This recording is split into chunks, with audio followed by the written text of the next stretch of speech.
वानर राज बाली और लंकापति रावण। बहुत प्राचीन समय की बात है।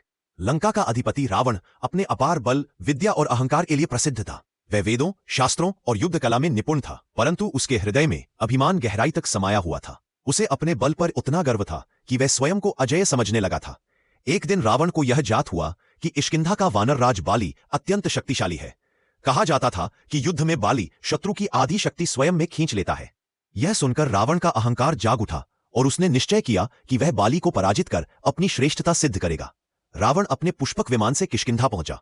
पर्वतों और वनों से घिरे उस क्षेत्र में बाली का तेज दूर से ही दिखाई देता था। रावण ने गर्वपूर्वक बाली को युद्ध के लिए ललकारा। बाली ने शांत स्वर में कहा, रावण, मैं अभी संध्या वंदन कर रहा हूं, यदि युद्ध करना ही है तो प्रतीक्षा करो।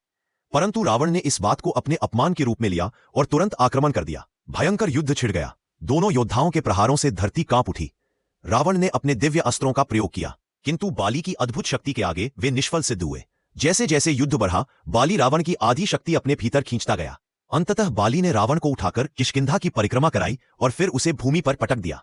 पराजित और अपमानित रावण जीवन के लिए दया मांगने लगा। तब बाली ने कहा, रावण, बल से बड़ा धर्म होता है, अहंकार मनुष्य को अंधा कर देता है।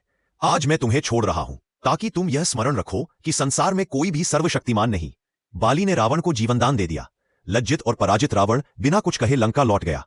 उस दिन उसने समझ लिया कि केवल शक्ति नहीं बल्कि विनम्रता और धर्म ही सच्चा बल है।